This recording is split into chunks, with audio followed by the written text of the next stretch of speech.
भारतीय मिथकों और पुराणों में यक्षिणियों का वर्णन किया गया है। यक्षिणियां भारतीय तांत्रिक साधना का एक महत्वपूर्ण हिस्सा है। यक्षिणी साधना वो अनोखा क्षेत्र है जिसमें अनुपम शक्तियों का अध्ययन किया जाता है और साधक को इसे अनुभव करने का अवसर मिलता है।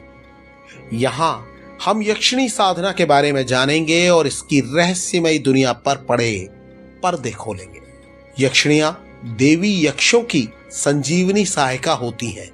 वे सुंदर, प्रेम से परिपूर्ण और अत्यंत प्राकृतिक शक्तियों से संपन्न होती हैं। यक्षिणियां प्रेम, सौंदर्य और धर्म का प्रतीक होती हैं।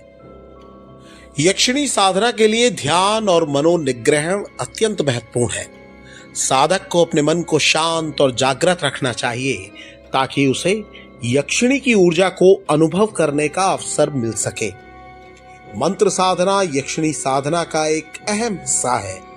साधक को निरंतर मंत्रों का जाप करना चाहिए जो उसे यक्षिणी के आग्रह और अनुग्रह को प्राप्त करने में सहायता करते हैं। साधक को यक्षिणी के प्रति आध्यात्मिक समर्पण और विश्वास की भावना रखनी चाहिए। वो यक्षिणी को अपनी शरण में लेकर उसकी ऊर्जा का अनुभव करता है और उससे ज्ञान प्राप्त करता है। यक्षिणी साधना में तांत्रिक क्रियाएं भी महत्वपूर्ण होती हैं। इससे साधक की आत्मा में ऊर्जा का संचार होता है और वह यक्षिणी के साथ संपर्क में आने के लिए तैयार होता है। यक्षिणी साधना आत्मिक और मानसिक शांति का स्रोत होती है। साधक को यक्षिणी के साथ संवाद करके उसके साथ एकांत में रहने का अवसर मिलता है जिससे उसकी मनोदशा में सुधार होता है। यक्षिणी साधना साधक को आत्मविश्वास और स्वाध्याय की अनुभूति कराती है।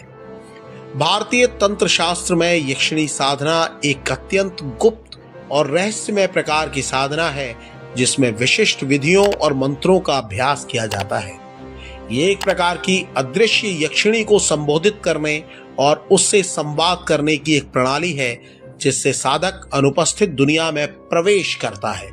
यक्षिणी साधना में विशेष विधियों का पालन किया जाता है जिसमें ध्यान, मंत्र जाप और तांत्रिक क्रियाएं शामिल होती हैं। यक्षिणी साधना का इतिहास बहुत प्राचीन है और विभिन्न तांत्रिक ग्रंथों में इसका उल्लेख किया गया है। यक्षिणी के रूप में देवी का संबोधन किया गया है जिसे साधक योगिनी, यक्षिणी या चांडालिनी भी कहा जाता है। इन यक्षिणियों की साधना के माध्यम से साधक उनके द्वारा विशिष्ट उद्देश्य की प्राप्ति के लिए सहायता प्राप्त कर सकते हैं। यक्षिणी साधना का मुख्य उद्देश्य यक्षिणी के साथ संवाद स्थापित करना होता है। साधक उनसे अपने अभिशापों से मुक्ति, धन, संपत्ति और आनंद की प्राप्ति के लिए प्रार्थना कर सकते हैं। यक्षिणी साधना का अन्य उद्देश्य हो सकता है अन्य अदृश्य शक्तियों से ज्ञान और शक्तियां प्राप्त करना।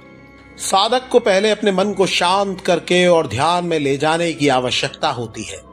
इसके बाद उन्हें विशेष मंत्रों का जाप करना चाहिए जो यक्षिणी को संबोधित करने के लिए होते हैं। यक्षिणी साधना में तांत्रिक यंत्रों का उपयोग किया जाता है जो यक्षिणी के संपर्क में आने में सहायक होते हैं। साधक को इन यंत्रों के द्वारा मंत्र का जाप करना चाहिए और ध्यान लगाना चाहिए। साधक को यक्षिणी के साथ संवाद स्थापित करना होता है। उन्हें अपनी इच्छानुसार यक्षिणी के साथ बातचीत करनी होती है। यक्षिणी साधना के लिए गुरु का मार्गदर्शन बहुत महत्वपूर्ण होता है। साधक को गुरु की सीख और मार्गदर्शन के बिना साधना नहीं करनी चाहिए।